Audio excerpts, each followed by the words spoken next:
I'd like to call the Audit and Finance Committee to order right now for September the 28th. This is Thursday, and we'll start with Majority Council taking attendance, please. Sure, Madam Chairman. Willingham, Present. Peter, He's here. Here. Berger, Here. Clay, Here. Grimm, Here. Ray Joyce, Here. Lakakis, Mayo, Here. and Camiso. Here. All present, Madam Chairman. All right, thank you very much. We're going to get started now. We're going to ask Board of Elections if you would come take your seat. Oh, yeah. Go ahead and sit down, but we're going to start with approving our previous minutes. I make a motion for that, Madam Chair. I got a motion from Mr. Peter, I got a second from Mr. Catchus. All those in favor? Aye. Opposed? Unanimous, thank you very much. All right, we're going to skip to item 4, amending resolution number 469 for 2022 regarding the absentee ballot prepaid postage grant. Commissioners Bleddy and Donovan are here this evening. Good evening, ladies. Good evening. Good evening. Thank you for taking us first. I'm not feeling well and I don't want to spread my germs. We're here before you tonight to ask for an amendment to a contract for return prepaid postage grant from the state in the amount of $65,299.42. It extends the grant term to the end of March. This grant is simply an amendment from a previous one. The state allocated us an additional $65,000 for the payment of postage for absentee ballots, which is now required legally under the law. So this is a good thing for us. This is a 100% reimbursable grant, and will help offset some of our postage costs. Madam Ms. Chair, Bergdorf. it's wonderful that the state is giving us money. That's a good thing. May not be so in the next year with their deficit. But let me ask you a question. Have we used $130,000 in the past? Is this a shortfall, or is this just a scheduled amount is given to us based on the amount of enrolled voters? Correct, per county. Every county is allocated a fund based on enrollment population. What happens if we don't use all the money? Do we get to keep it? Do we roll it over, or what happens? I've never not used all the money. Well, that was sort of my question. How much did we spend in? So far of the first round, which we've obviously gone through contractual approval for, we've spent about 55 grand of it so far. I have about 10 left. The year is not over. 10 And left, and we haven't gone through. correct, and don't forget, election cycle. in addition to that, this extends into 2024. We have 3 elections next year, presidential primary, and then regular primaries and general election. So 4 elections 3 have next got to be year, yeah. covered by the 10 you have left over and the 65. Yes, Here. so I will say, in a regular election year, it does a pretty good job of covering those costs. This is purely for the postage part of it, right? Right, and only returned. Correct. So only people participating. Correct, Are- and so are it's for us to charged. mail and for them to return, okay? But for next year, we don't know what's gonna happen, and don't forget, a new law has been enacted which is currently being litigated, whereby we're going to have a mail program for early voting. So anyone who would want to vote essentially absentee, it would be a no-excuse absentee program for early voting. So yes, we're anticipating higher costs. So for there'll postage. be a shortfall next year if the state doesn't give us the Could be, money. yes. But don't forget that prior to them actually giving us money for this, there was a shortfall anyway, because we always paid for the mailing of absentee ballots as well. So this doesn't just cover exclusively postage. I can also offset costs for the printing of absentee ballots and envelopes and paper, so Just forth trying and to so on. understand what the big Yep. picture is going Yeah. forward, that's all. Thank you, Ms. Bergdorf. Ms. Mayo. I just make a motion. I'll second. I got a question. Thank you. You have a quick question, Mr. Grimm? Right, thank you. Yeah, this could be a significant change. No balloting. So, is there any assurances from the state that they'll continue to pay for the pre-postage, given that this could be a significant change in the amount of paper ballots? No, I'll state the obvious. It's probably potentially an unfunded mandate moving forward. Okay. Great, thank you. Thank you. Someone entertain a motion? Okay, Got a motion from Mr. Mayo, got a second? Got a second from Mr. Joyce. All those in favor? Aye. Opposed? Unanimous, thank you very much. And item 5 is amending an agreement with the New York State Board of Elections regarding the Technology Innovation and Election Resources Program and amending the 2023 Board of Elections budget. This is another grant previously approved by you for technology and innovation. We're getting an additional $238,619.74, which I believe is exactly what we got last time, so it's doubling what we got. And we're using these to buy ballot-on-demand printers. Systems, yeah. So this is along with the same lines. It's just an extension of a grant whereby they allocate additional funds. This is another great thing where we've received a significant amount of funds, over $500,000, to help offset costs associated with the purchasing of our ballot-on-demand systems. This will help us purchase an additional 60 units, which we've included the quotes from our sole source vendor. So this is how we're going to proceed with the expenditure of the funds. So we're seeking the budget amendment, we're seeking a contractual approval, and to move forward with the expenditure of the funds for this. Mr. Grimm. Thank you, Madam Chair. How is this system, the new system working, where you fill it out, you put it in, and you have a paper trail? Yes. How is our current system working? I think it's pretty good. And actually, what's nice about the ballot-on-demand system is that it eliminates the necessity of the inspector to take a guess, especially in primaries, on ballot styles. So it's been pretty handy for us. In addition to that, it helps reduce the amount of congestion that we have in a poll site. So rather than to have to allocate a particular table per ED, which would have then 4 inspectors total per, when I say ED, I mean election district, this helps us consolidate multiple election districts into one system, and we can have 1 table or 2 tables at most in a smaller space with higher congestion. So, because I know there's other proposals out there, but you're convinced that this one we've landed on the right path here. Well, so you're speaking to a separate issue. So the ballot-on-demand system is simply a system we utilize to print ballots. You're speaking about a new voting system, which is an issue that we will tackle for the 2024 budget, where we submitted proposal for funding for purchase of new machines, which have aged significantly. Thank you, Madam All Chair. right, thank you. One last question. Ms. Bergdorf. Will these printers work with whatever we choose in 2024? Yes, so that's a separate Okay. system. Yeah. Good answer, Yeah. yes, thank you. Mr. There Kathy. are no further questions, so let's make a motion. I would second that, Madam Chair. All right, I have a motion from Mr. Pappas. I got a second. I got a second from Mr. Smith. All those in favor? Aye. Opposed? Unanimous, thank you very much. Thank you. Thank you very much. Feel better, You're Commissioner. feeling better. Thank you. It's election season, we always get sick. Item 6 is amending the 2023 Public Defender's Office budget for administrative adjustments. Judge Herrick is here this evening.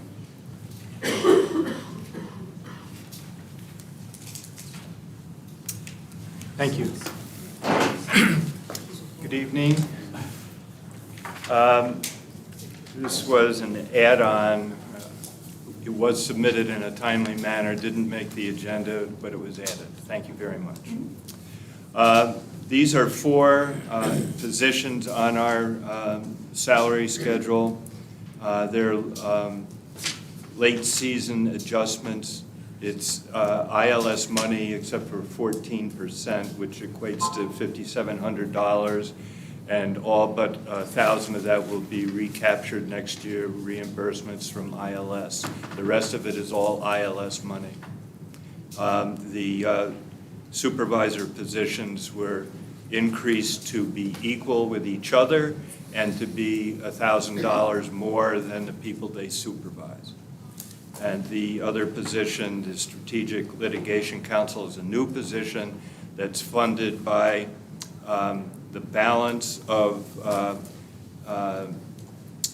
the Chief Assistant Public Defender position, which was vacant for several months, and the balance of the year of the person who became the Strategic Litigation Counsel, who was an Assistant Public Defender 5. It's a combination of those unused funds which fund a new position. All right, do I have any questions? Madam Chair. We'll second Mr. Clay's motion, Madam Chair. Okay, so I have no questions, so I have a second from I have a motion from Mr. Clegg, I have a second from Mr. Peter. All those in favor? Aye. Opposed? Unanimous. Thank you very much. Thank you very much. Thank you, Thank Judge. you. Item 7 is authorizing the acceptance of aid to the prosecution program funding from the New York State Division of Criminal Justice Services and amending the 2023 District Attorney's Office budget. The DA is here this evening.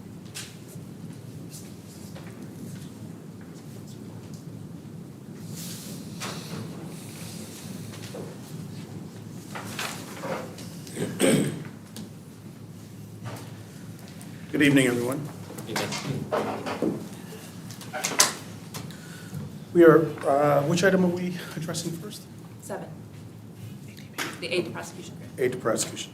We're here requesting authorization to receive funds from the New York State Division of Criminal Justice Services to continue the aid to prosecution program. We have a pre-existing aid to prosecution funding source from DCJS with much engagement and conversations with the governor's office as well as the legislature. They thought it appropriate to increase that funding. We are here now requesting authorization to receive it, in addition to requesting authorization to create an enhanced pay line in order to be able to use those resources. Mr. Peter? Thank you, Madam Chair. Thank you, District Attorney. So I know this is a little under $1 million that we've been granted. I mean, that's one, congratulations. It's great to get, money from the state. And it seems there's limited strings. So I know in doing this in your office, what are you thinking, how do you feel the enhanced compensation program would sort of go? How would it be divided up? $1 million for one office is quite a bit. When we're talking about just enhanced pay, just to try to give us a feel for it. Yeah. So what we have is funding that came in very late during this grant cycle. As you know, grant cycles usually run from April to March. So we received an award letter, I believe, at the end of August. So we have an amount of money that has been unspent that must be spent. We are putting that in the enhanced pay line. I have 3 proposals in front of me now, generated by my staff, that would set out a series of ways that we can address some of the issues that I think you were previously asking the sheriff about: equity, merit. We have 3 current possible ways of going about addressing the issue. And I guess Madam Chair, if I could, just Please. 2 other quick follow-ups, and then you don't have. With some of these enhancements, because this is quite a bit of money and potentially quite a bit of enhancement, do we believe that this line will stay the same amount from year to year? Because this seems to be quite a bit of an increase, and maybe if it goes down next year, what do you sort of see the future of this grant? Well, the grant, we've been given assurances that we're going to be receiving funding at the same level.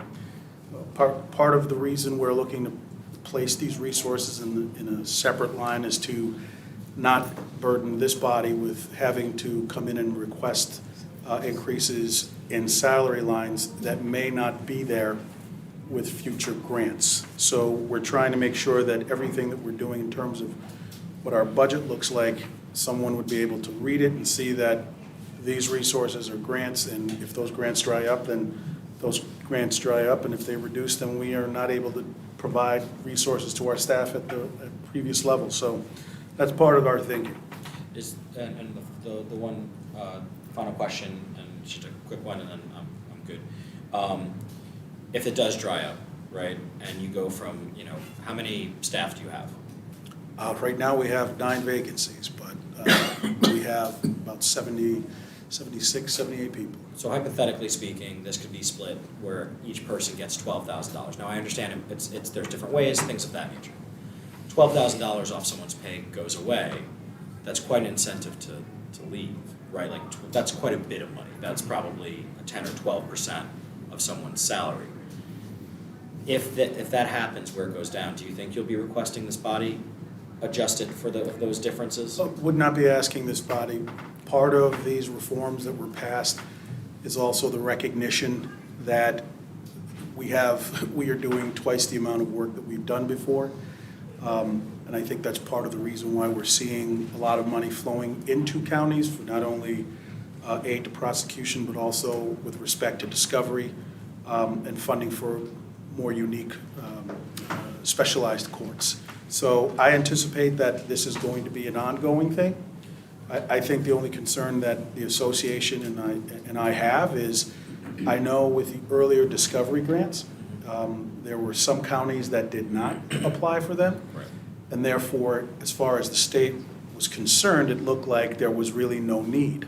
And the concern now is actually not being able to spend this money, not so much the money being reduced the following year.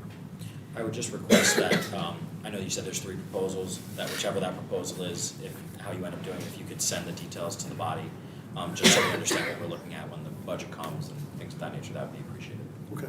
Thank you, Mr. Bergdorf. Thank you, District Attorney. I've sort of got a question, sort of along the same lines. Does this grant say that you have to put the money into personnel, or can it be used for any constructive purpose in the District Attorney's office? It's specifically to aid in prosecution with a fine emphasis on retention, attracting.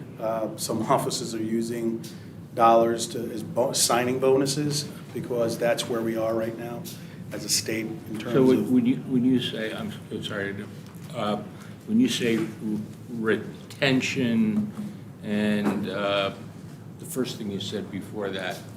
Attraction. Attraction. So I thought you said tracking. That's why I'm thinking, some digital hardware or something. That's the next. I was wondering if there's some way you can use this money instead of building a core, a core greater staff at $12,000 a person, that you could invest in some technology that you could buy before the end of the year, use up some of your surplus from this grant, and then not necessarily have as large a personnel load that becomes a legacy cost. We do also have the Discovery Grant, which was a sizable amount of money, and we're using that for technology and infrastructure and contracts. So that eats up most of our needs in that regard. Okay. So we are looking to use this mostly for personnel. If it seems next year in ongoing conversations that this is going to be a continuing flow of money at about the same level, we're going to look to, and we can actually fill our vacancies, we're going to look to expand the office, fund full salaries with the grant if we know it's going to be there going forward, and also give raises that are locked into the individual lines. Okay, so this may be keeping some of the money around as if it were an escrow account. 75%. If So other 70 funding did not materialize. Yes. 75% of the money we're looking to put on the enhanced pay line because we're funding from April through the end of the year, which is 75% of the year. We'll still have 25% of the funds for the following year, and we'll see where we are at that point. Okay, and I don't mean to belabor this. If you have to spend how much between now and the end of the year? $550,000. $550,000. Okay. So, and that's what, 2/3 of the money, or 75%. 75%? Subtracting out what we were already using to pay lines, like, we're continuing to pay part of the chief assistant's line, we're continuing to pay part of the Bureau Chief of Major Offenses line, which is what it was being used before. I guess I'm questioning, would the need to spend that money by the end of the year create larger salaries that would have to be maintained in the future? Okay, so that's what I was saying, is the reason why we're doing it on enhanced pay is it's easy to segregate. This is not built into their salaries, so if the funds go away, this body would just be so this is not using the same rate. This is not a. We're not asking. It's not a core into the salary for retirement purposes, benefit, I don't know how, Social Security, that's the word. Correct, although if it is ongoing, we will look to do that if we know we're going to be funded at the same rate every year going forward, which is what historically has happened with ATP. It only goes up, it's never gone down once on us. All right. If it looks like that's going to be funded continuing, we're going to look to build it into salaries that we. I just, you heard me say it before. I read and I hear that the state's got a $32 billion deficit. So I know that when the state cuts costs, a lot of those cuts run downhill, especially to local governments. And I just think we need to be conservative in terms of creating legacy costs when we can. That's all. Thank you. Thank you. Madam Chair? Mr. Peter? I would just, one final question. Are any of the three plans that you're looking at any type of enhanced staffing for like mental health court and expanding those efforts? We have currently 9 vacancies now. that we're 88 trying- vacancies. We have other vacancies as well, Understood. but 980. Yeah, so we didn't think it would be appropriate to come in and ask for additional lines when we can't fill the 9. Understood. Eventually, when we receive our next round of funding, the plan is to come back and to address the issues that are currently, we're going to align the office to be more responsive to what is happening in the streets. Right now, the single busiest office, unit in the offices are violent crimes. And so, yeah, I would be filling positions to address some of the other issues that we're seeing right now, which are low-level misdemeanor violation sort of offenses in a very responsive way. Madam Chair, if there are no further questions, I make a motion to move this. Second. Okay. No questions. I got a motion from Mr. Peter. I got a second from Mr. Clay. All those in favor? Aye. Opposed? Unanimous. Thank you. Item 8 is authorizing an agreement with Axon Enterprise, Inc. regarding data storage and case management software. DA Source. Thank you. Our ask is to authorize the contracting with Axon. As many of you probably familiar with the product, most video that's ever presented on television from body cams happen to be from Axon. Axon is a major provider of technology for our largest police department, police departments in the county. We currently have the discovery obligations of acquiring all of the data from the police as well as for storage. And what we think is going to be a great complement to our prosecution case management system is having Axon that will be able to import all of the data coming from the departments. The benefit that we see here is it's almost limitless storage, so that we're not having to pay for additional storage, and it will also allow for us to transfer the same materials to the public defender, conflict defender, and to the courts through this vehicle. So we're looking for 2 things, either a 10-year contract or a 5-year contract with the option to renew for 5 consecutive years. Madam Chair? Which are you requesting? We're requesting the 10-year contract. Okay. Sorry, we just wanted clarification on that. Ms. Bergdorf. Madam Chair. Mr. District Attorney, is this obviously has the sense of a sole source provider? How do you procure this? Is this on?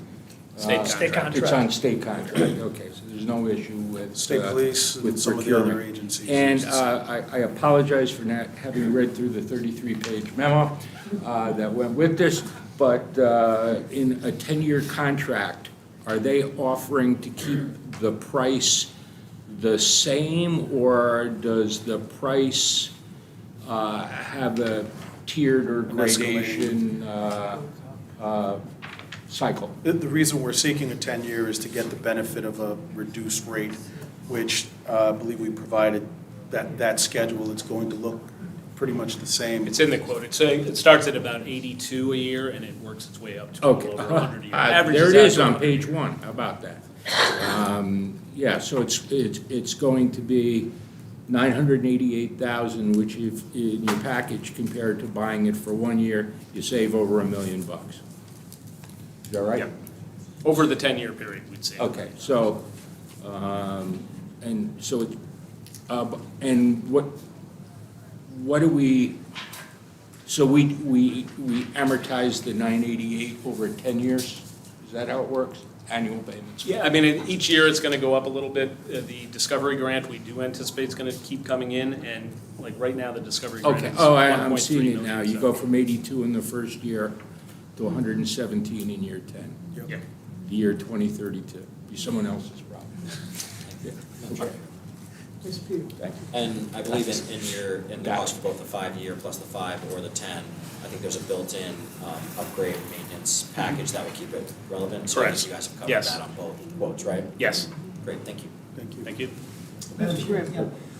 What happens, you're anticipating state money, but what happens if you don't get the state money and yet you're still bound by the contract?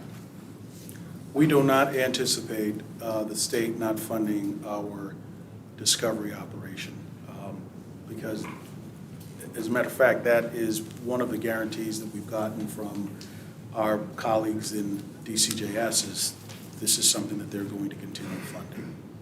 And also, But I the know elected officials, they change every time. I understand that, and I guess we'll have to really cross that bridge when we get there, but, you know, we've explored a number of different options. What we currently have in place is just simply not working. We are struggling to attract attorneys, and every day, management is trying to figure out, if we can't attract attorneys, how do we make our current lawyers, how do we make their lives easier? And this is one of the strategies that we have in place to make their lives easier, because sitting there waiting for something to download, a body cam or a video from a department, it's putting on more of that burden on our attorneys. This is going to be a seamless process. We're working with the IT department here. It's been very good to us. We're working with the IT department over at the New York Prosecutors Training Institute, and we think this is a positive path forward for us. And also, I would point out, like, we were looking at doing it ourselves using our IT department, but we're already overtaxing the IT department. They're too small to handle the amount of data that we're talking about.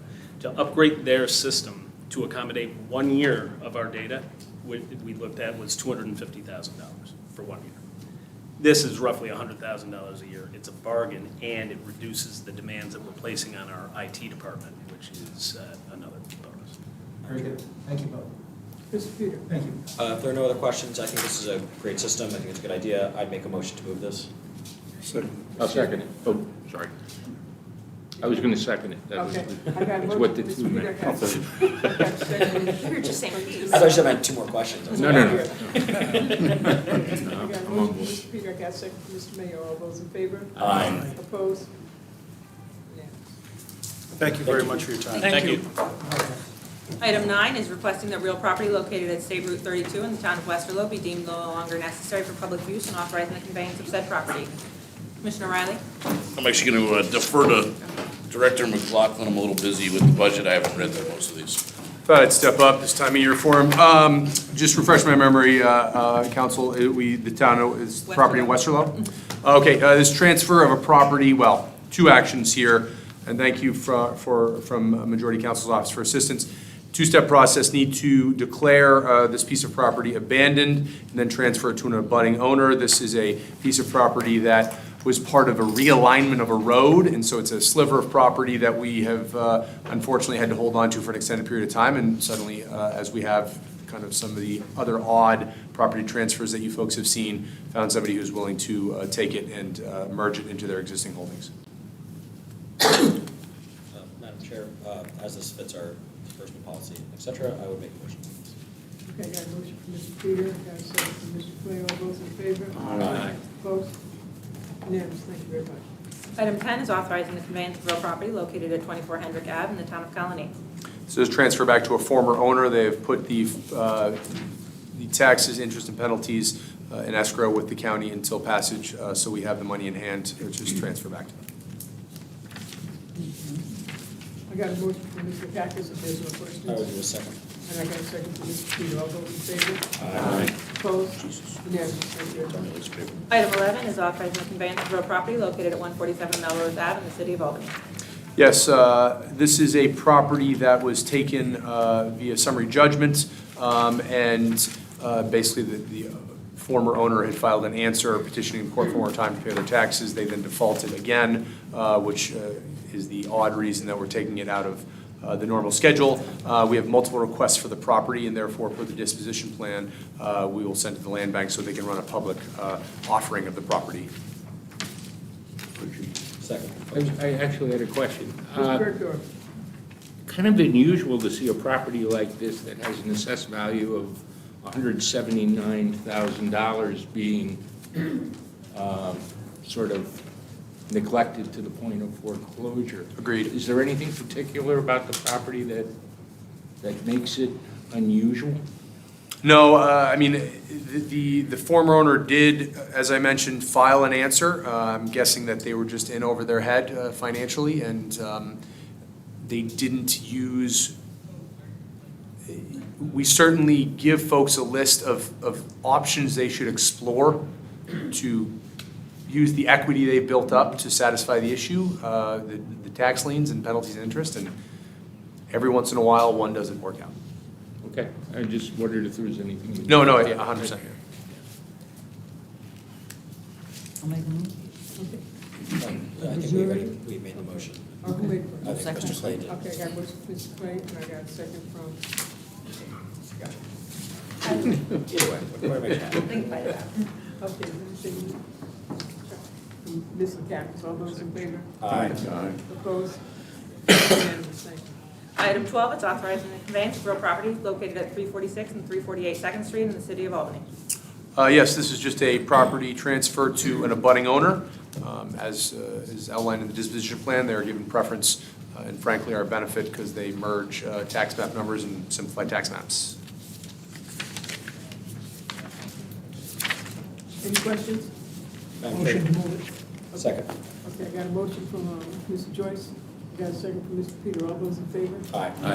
Opposed? Unanimous.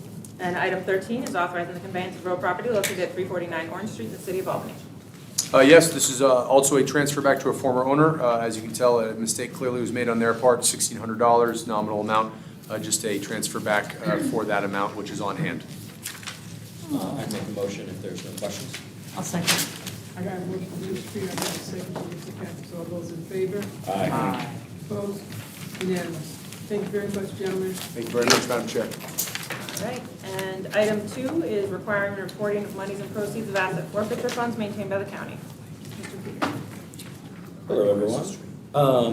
So this is a pretty simple one. General Municipal Law 6-V of New York State basically requires that the recovery funds that traditionally are taken by the DA and also the sheriff are reported at a certain time. We are requesting, this is basically just codifying that we would also receive that when it is due to the state in the exact same level of reporting, and that's really it. It would detail it basically including what the funds were spent on, what organization or entities received such funds, and where any resulting programs or fruits of those funds were located.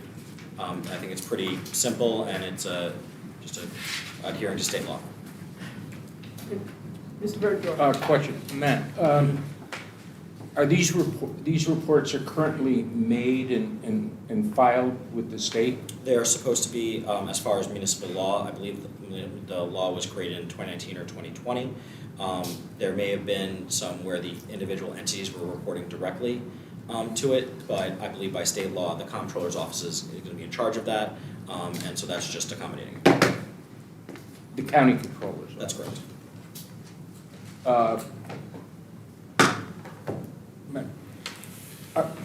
Are these reports being made now to the state? I don't know where the state reports are, I don't know, maybe.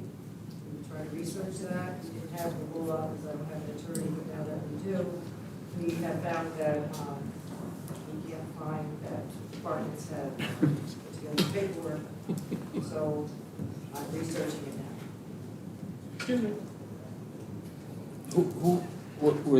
Was the DA and the sheriff supposed to do this in the past, or? So I think it was, I'm, I think it was vague, and in my research, it was not being done in a unified way. So I created this. to basically- when you say a unified way, you mean? I think there was some reporting done by the individual offices, because I think the law said a fiscal officer, not the fiscal officer, and so it was interpreted that, like, an accountant for each of the organization could just submit it. And I believe that was what was happening. Okay. All right, so this will cure a defect or a misunderstanding? I think an unintentional a misunderstanding based on a law that was passed in 2019 and potentially unclear on exactly who was supposed to do it. And it was just a remedy to make sure that it's certified and that we're following the state law. Okay. I mean, this information exists and is public information now anyway, right? I mean, somebody could foil the county, the sheriff, the DA, the controller. I mean, there's no sanctity to this. From what I understand, they have to submit this for both the state and the federal because of it being outside of a budget entity. Okay, one last question. Are there any of these categories that you're asking to be are there any of these categories that you're asking to be included that goes above and beyond what the current state reporting standards are? Are we just parroting the exact state law that says this is what has to be reported? Or have we interpreted anything that goes beyond that? So I believe the state law doesn't specify exactly how it's reported. I think it has to be reported. What I've done is specify what we would need at a minimum, and if it's just the state report, they can send that as well. So I've outlined at least the bare minimum of the report we would receive. So I get, please, I'm not trying to be difficult here. What I'm trying to understand, if the state law says you have to report A, B, C, and D, and we say that maybe those things haven't been reported, but now we're going to report, I want to know, is it A, B, C, and D, or have we added E, F, G, and H?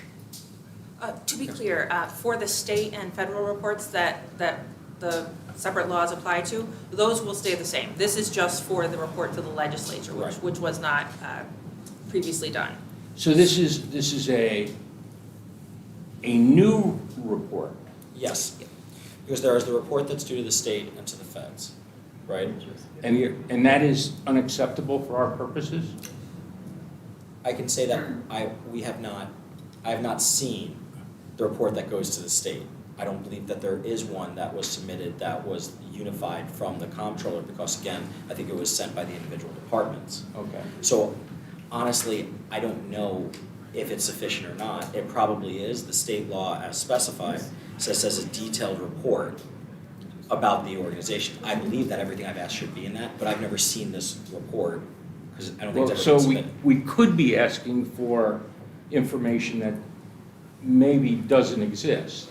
So I can say that the three categories we've asked for, which based on how they have to report forfeiture money, is the following, which has to exist, right? Just because otherwise it wouldn't be reporting. So the three have to be what such funds were spent on, right? Where it was spent, right? And what the resulting programs were. Mr. Berkeley, Yep. I'm not understanding what the problem is.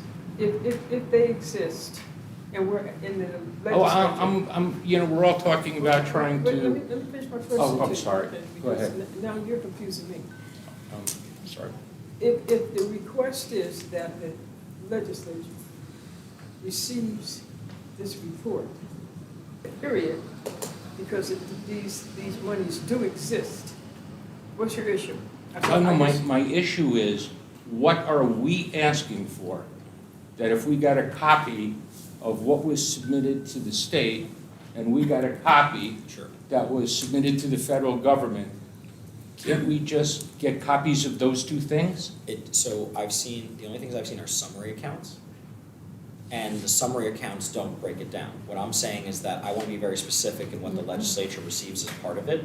I don't want to say just the federal, because the federal is often a summary account. The state one, I'm sorry. Oh, no, sorry, I didn't mean to. No, not at all. I was gonna go after you. And so what I'm very simply saying is that at a minimum, the legislature needs this. If the state one is sufficient, just send the state one. Perfectly fine. Just to be clear, we don't know what's in the reports to the federal and state government because we've never seen them. So it may well be that those reports satisfy each of these three categories, and Well, wouldn't it make sense to know what those reports have in them? So again, Paul, I mean, if there's something unsaid, I'll. So what's being unsaid is that since the report has never been created, that immediately goes to the general municipal law as stated. We are stating at a minimum what we would want to see in that to meet the guidelines, so that as they are being created, because as it said, with the law being passed in 2019 and it being sort of indifferently sent by the individual departments, because no one was sure who was doing what, and perhaps not knowing this, we are simply saying that as you're doing this, because again, it says, shall render a detailed report of the condition and asset at forfeiture escrow fund. That's based on that. We are then saying, including statements to make sure that as we are creating this, we are at least getting that information back. I mean, nobody thought to like call the sheriff and say, did you do this report? And can we get a copy of it? Or, Mr. District Attorney, did you do this report? And can we get a copy of it? So, Unless the great unsaid here is nobody's done it. there's some questions we, at play here. yes. So we're unsure what's been filed and when. I'm sorry, We can discuss I'm not trying offline. to create, just trying to understand why we may be creating a umbrella report, which might be greater than the two reports that are required by law. It is our understanding that when the law was passed in 2019, we looked at what some of the examples were. The three we did was going to be in any type of report that was deemed acceptable by the state based on the intent of the law. Okay. So since there is nothing that actually fulfills the intent of the law that to our knowledge has been submitted, we are doing that at the bare minimum to make sure that we get the knowledge that I think matters to us, and based on the conversations that our colleagues had, and this is where I delved into it, which was when there was questions on what forfeiture funds were being spent as. I believe that we should know that on any given year, what that's being spent on, where, and what the reason is. When I asked for that, we dived in and realized there was an accounting of it. I'm not suggesting anything like that, but there wasn't a formalized report. As our council then dug in deeper, they found that the 2019 law that happened late in 2019 was requiring this type of report. We had not seen or heard of any of these type of reports, and we were unclear, and still unclear, if anything had been submitted from that. We then specified what we absolutely want to see in that, but all falls within the confines of the general municipal law 6-V. And because what we're asking for is what I consider very basic descriptive information that is required to, for example, I know that there's certain forfeiture monies have to go to OASIS or programmatic things, right? In order to decide what that is, you would need to know where the funding was spent, to understand if its appropriateness, where the money went, how it was spent, and what the program was. You would just fundamentally have to do it. Mr. Grimm. Thank you, Madam Chair. I think transparency is really important here, because when I first learned about these, I said, we don't get to approve that money? What is the mechanism in the county for ensuring that that money is spent appropriately, given the very specific guidelines that are outlined by the state and the feds? Because the report wouldn't necessarily tell us that, it only would tell us what happened.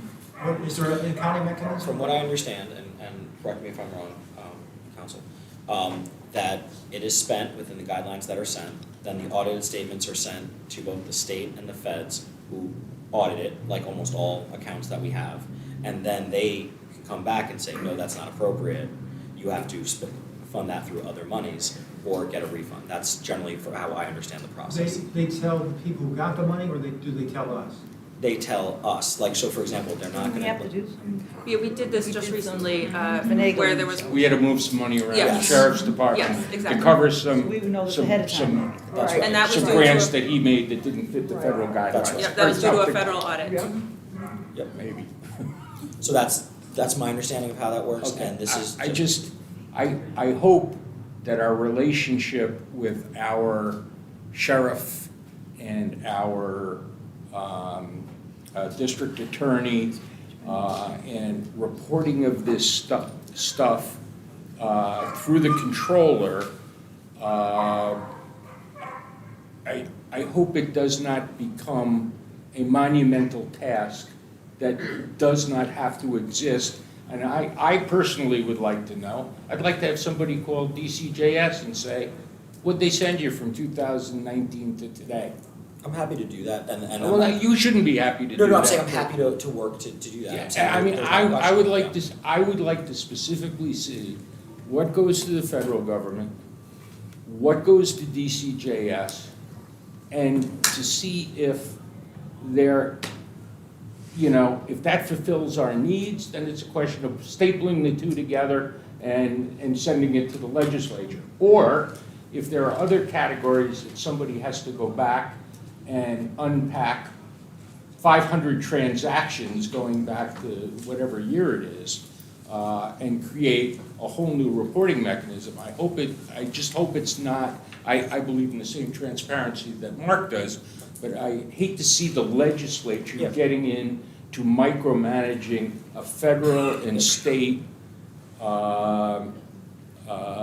forfeiture program that is administered by DCJS and the Department of Justice. Right. It seems like they have the brain power and the horsepower to do that, and I would hate to see us try to micromanage that.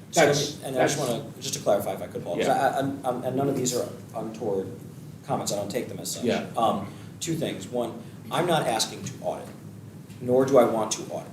That is not our role. I am very simply asking, and if you look at the calendar year, it's after they would have had to submit it already. So, and all the information that they would need for the auditors at those two entities, right, you have the state and you have the feds, Yeah. would go through, is exactly what I'm asking. They would have to submit that at a bare minimum. They would just have to. Okay. Well, And that's all. Once again, if what you say is right, I think we're talking about stapling two reports together. That's right. If it's not that simple, I'd like to know about it. And if for some reason there's an objection where they want to make this simpler, or there's something they have to do, I'm open to it. That's And- what, and that's, I- I just don't want to create something where And- we're yeah. in there Well, now that's- going through the sheriff's office and the DA's office. And the you comptroller's can't- office has been very, very good about this. And I don't want- I'm not talking about that. No, I believe her and her staff are extremely competent in this, and they've been working with us, Yeah. and I don't find this to be an issue, in my Okay, opinion. all right, but I would like to see those components. Okay. You Can I get a know, motion on this? I'll move it. Okay, so I got a motion for Mr. Grimm. You know what, Hawkins moved it, let's let them do it. Okay. It's a duo. And I got a second from Mr. Bergdorf then. Okay? All those in favor? Aye. Opposed? Unanimous, thank you very much. All right, and item 3 is setting forth reporting dates for financial updates to the legislature. Mr. Peter. Okay, if it's okay, there's really about 4 or 5 parts to this, and I would just like to go through them, just so there's not a misunderstanding, if that's okay with everyone. So the first one, which I believe is the first resolved, that by February 1st of each year, a list of all the actions the comptroller has taken in the prior calendar year as public administrator, including what properties or assets were sold and how any resulting funds were spent, as well as the annual reporting documents submitted to the surrogates court. So that's one. And my opinion of that is the surrogates court document will probably be enough, and it will just be about sending it to us. That is literally and that's part of it.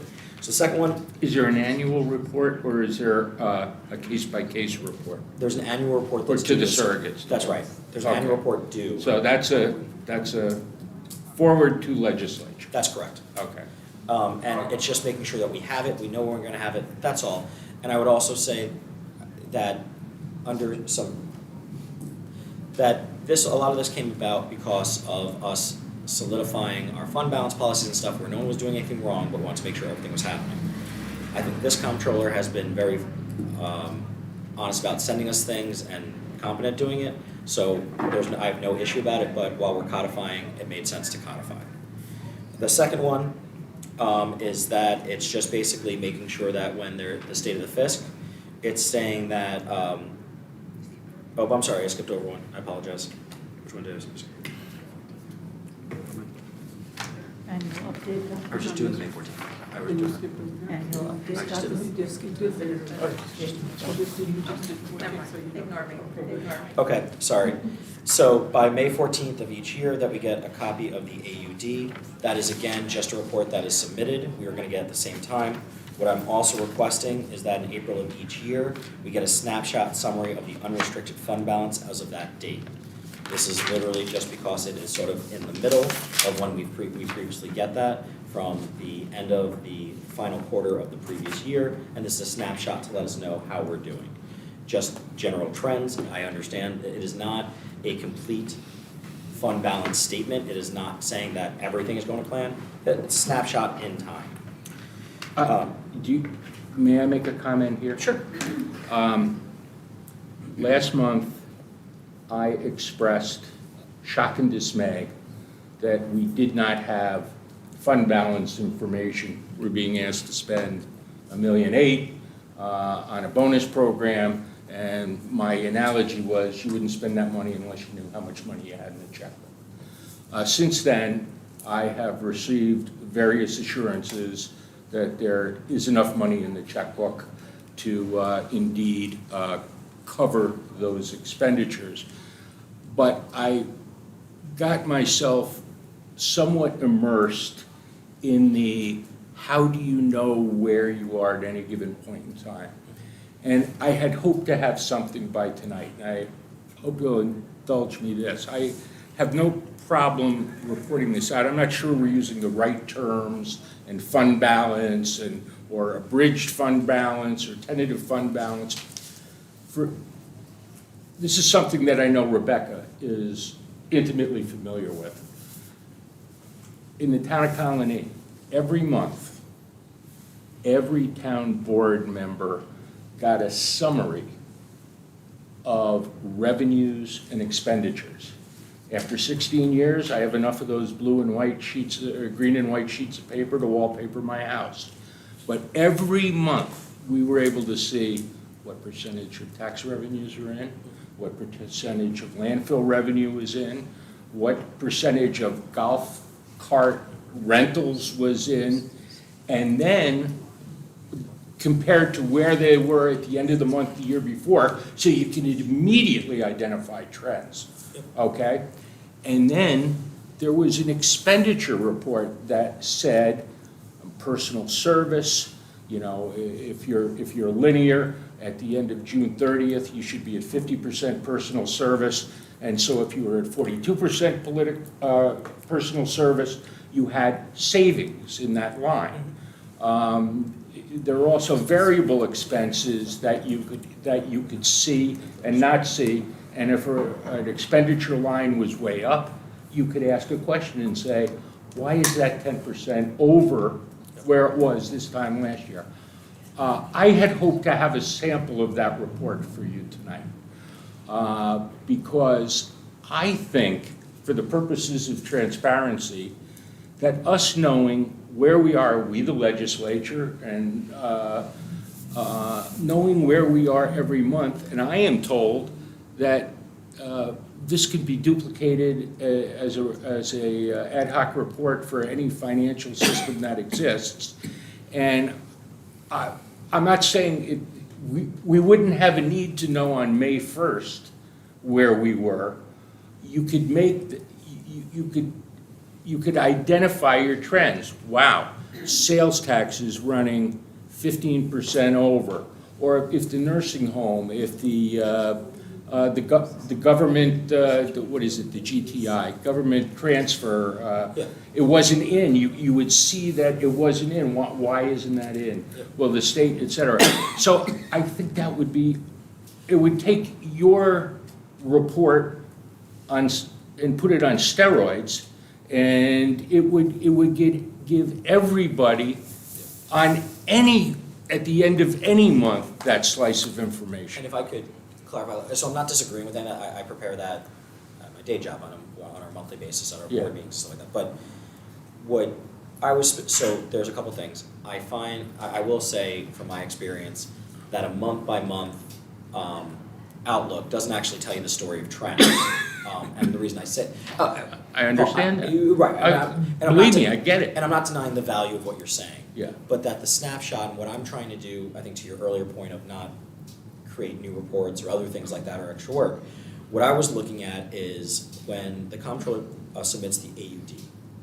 Yeah. It's a long, there's a lot of information in the document, and some of it is good, bad, what's happening, this, that, whatever. Around that time, I wanted to figure out, and the reason why I'm doing it, I'm not saying, this doesn't take away from anything you're saying, is that a snapshot letting us know the trends and analysis and how that's affecting our fund balance mid-year, while we're being asked to your point, and this is something actually both you and Mark brought up, and I may not always look like I'm listening, but I'm listening, is the question is always, do we have the ability to spend? How's our fund balance looking? How are our projections working out? And I always find that on a quarterly basis gives a pretty good idea, right? We get sales tax info with that, mostly on a quarterly basis. We get most of our other things of that nature. And why I like this is because we get, in my opinion, roughly 3 of the 4 quarters somewhere or the other to know where our trends are. So for example, at the end of, I believe, February, early March, we get our certified, the finalized of the last quarter. We then get the AUD, we then get September, and then we get the final closeout, right, based on the budget. I see why you want to do this. Yep. And what I'm suggesting is, it's kind of like the residency thing. This is your minimum, or this is the minimum of what you think. I just hope your terminology is right, and you've worked out these words with the, I guess it would be the controller who, or is it management and budget? Or? It's management budget, it's a controller, it's Eric, it's. Okay, so we're asking for the right things that everybody can put together. That's number one. They told me they were very impressed with my use of words. Okay. Well, number 2, I'm going to submit to you, Madam Chairwoman, and to the member of this committee, an example of what could be a phenomenal budget tool for us to watch the budget on a month-by-month basis.